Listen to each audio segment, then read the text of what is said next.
Baik, Assalamualaikum warahmatullahi wabarakatuh.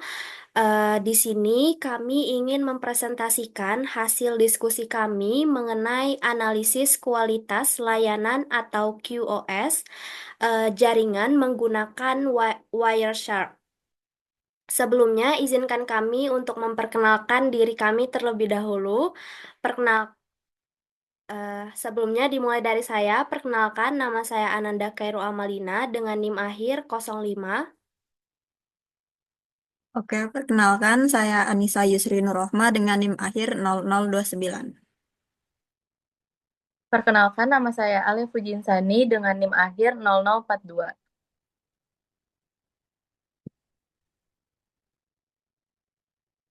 Baik, dimulai dari latar belakang terlebih dahulu. Internet sangat membantu individu dan lembaga dalam berbagai hal, seperti komunikasi, bisnis, pendidikan, dan juga pelayanan publik.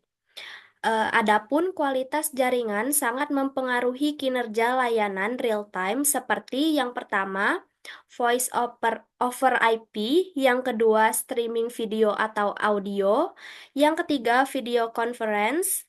Selanjutnya itu permasalahan umum jaringan yang sering terjadi di instansi. Yang pertama itu ada delay atau waktu tunda pengiriman data.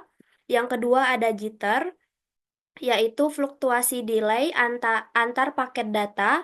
Yang ketiga ada paket loss, yaitu hilangnya paket data selama transmisi. Eh, Adapun solusinya yaitu analisis QoS menggunakan Wireshark untuk memantau performa jaringan. Adapun rumusan masalah dan tujuan, yang pertama itu untuk rumusan masalah, bagaimana kualitas layanan jaringan di Burjo Boim Banaran. Selanjutnya itu tujuan, mengukur dan menganalisis parameter QoS di jaringan tersebut. Nah, selanjutnya itu teori QoS dan parameternya.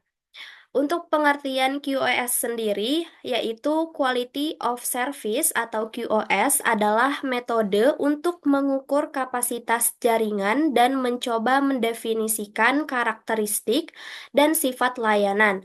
QoS digunakan untuk mengukur serangkaian atribut kinerja ditetapkan sebelumnya untuk suatu layanan. Selanjutnya itu untuk parameter utama. Yang pertama ada throughput. Throughput adalah jumlah paket yang berhasil diterima di tempat tujuan selama interval waktu tertentu dibagi dengan durasi interval waktu tersebut. Selanjutnya ada delay. Delay merupakan waktu yang dibutuhkan data untuk menempuh jarak dari asal ke tujuan. Delay dapat dipengaruhi oleh jarak, media fisik, kongesti, atau juga waktu proses yang lama. Yang ketiga ada paket loss. Paket loss merupakan suatu parameter yang menggambarkan suatu kondisi yang menunjukkan jumlah total paket yang hilang dapat terjadi karena kolision dan kongestion pada jaringan. Dan yang terakhir ada jitter. Jitter itu diakibatkan oleh variasi-variasi dalam panjang antrian, dalam waktu pengolahan data, dan juga dalam waktu penghimpunan ulang paket-paket di akhir perjalanan jitter.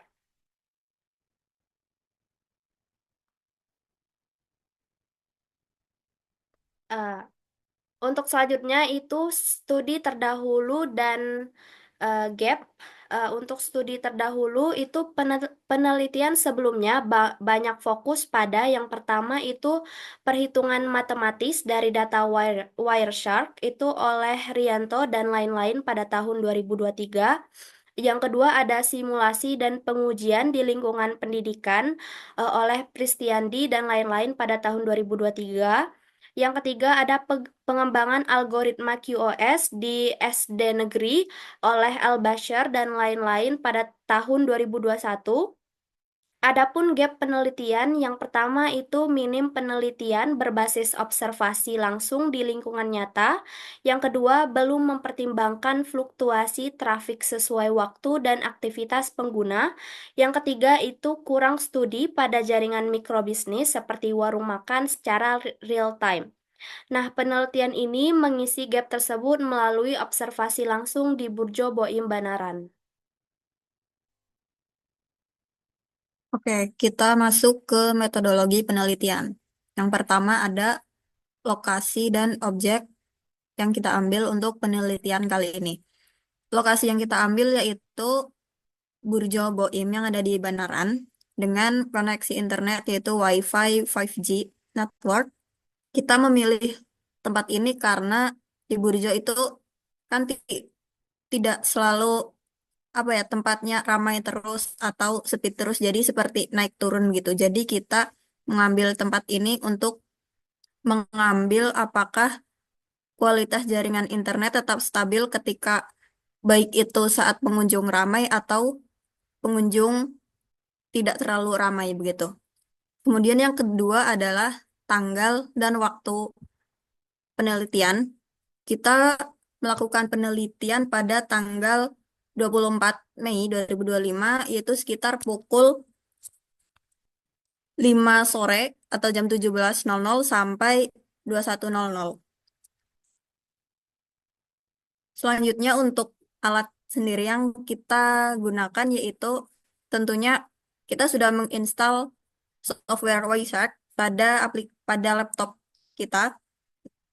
Kemudian yang kedua adalah laptopnya itu sendiri, di mana laptop yang kita gunakan harus memenuhi beberapa kriteria, misal mungkin prosesornya atau RAM gitu, seperti minimal adalah prosesor i3 dan dengan RAM yang mencukupi dengan minimal 8 GB mungkin supaya pada saat proses penangkapan dan pemrosesan datanya nanti akan berjalan dengan lancar.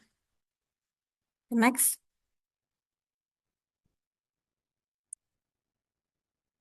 Kemudian yang kedua adalah prosedur analisis. Prosedur analisis yaitu bagaimana cara kita melakukan penelitian yang kita lakukan kali ini. Yang pertama adalah pada saat kita sudah berada di tempat di mana kita akan melakukan penelitian, tentu saja kita akan menyambungkan ke jaringan Wi-Fi Burjo Boim Banaran itu sendiri.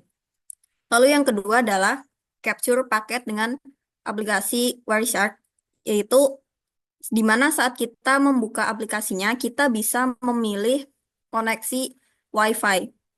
Nah, supaya kita bisa langsung merecord, kita bisa pada bagian Wi-Fi kita bisa klik kanan dan pilih record. Pada saat itu eh, data atau paket yang masuk akan langsung terekam pada aplikasi yang sedang kita gunakan. Kemudian yang kita lakukan adalah analisis parameter QoS, di mana setelah kita mengambil data dan kita eh, mengolah, maka kita juga akan menganalisis data-data yang telah kita proses tersebut. Dan yang terakhir adalah interpretasi hasil, di mana kita akan mengambil seperti kesimpulan atau perbaikan yang mungkin harus dilakukan atau disarankan kepada administrator jaringan Wi-Fi Burjo Boim itu sendiri. Oke, next. Nah, ini adalah hasil capture dari paket atau data yang telah kita ambil. Yang pertama adalah total paket. Total paket yang kita ambil ada sekitar 5.027 paket. Dan durasi penangkapan atau perekaman paketnya itu adalah 199.979 detik atau setara dengan sekitar 3 menit 10 detik. Dan total datanya ada 977.379 bytes dan rata-ratanya ada sekitar 26,3 pps dan 194 bytes atau paket. Selanjutnya, next. Nah, setelah kita merekam dan mengambil data-data tadi, tentu saja kita akan melakukan analisis terhadap data-data tersebut sesuai dengan parameter QoS. Parameter yang pertama itu throughput.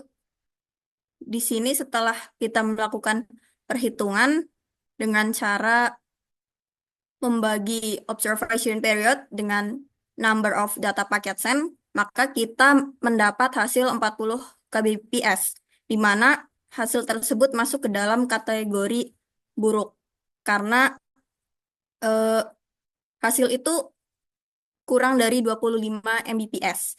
Selanjutnya adalah delay, di mana eh, average delay itu dihitung dengan membagi total paket receive dengan capture times, di mana menghasilkan nilai sebesar 37,99 detik.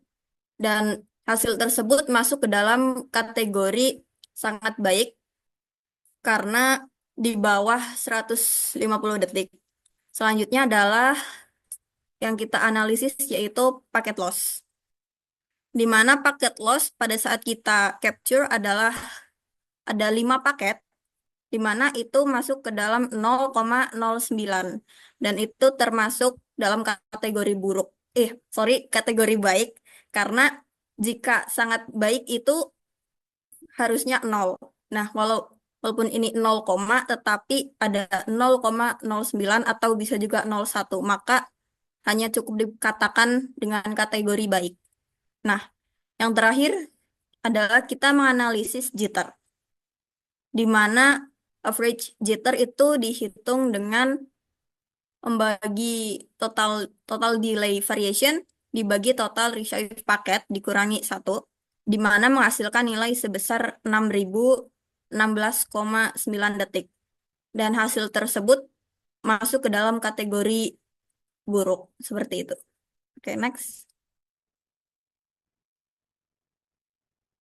Oke, selanjutnya akan dilanjutkan oleh rekan saya.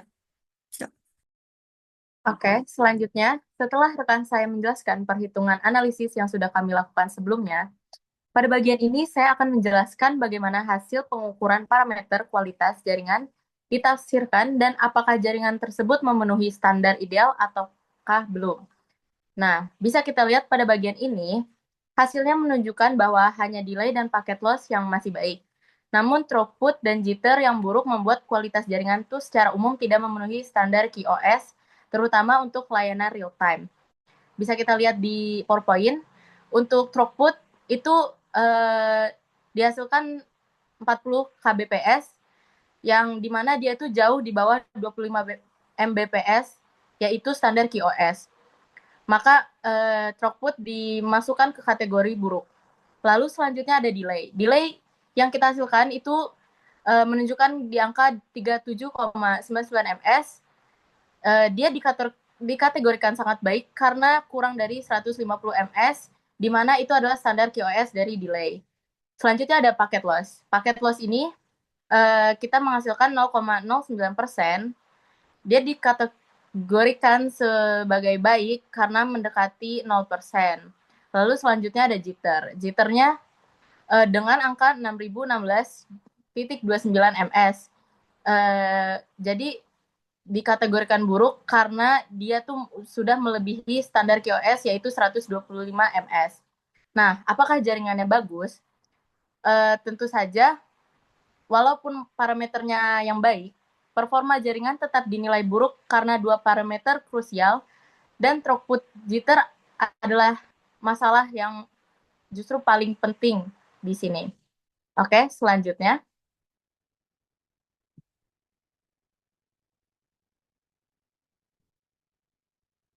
Baik, setelah kita sudah menganalisis hasilnya tadi, tentu saja ada beberapa faktor teknis dan non-teknis menyebabkan hasil yang buruk. Nah, apa aja sih faktornya?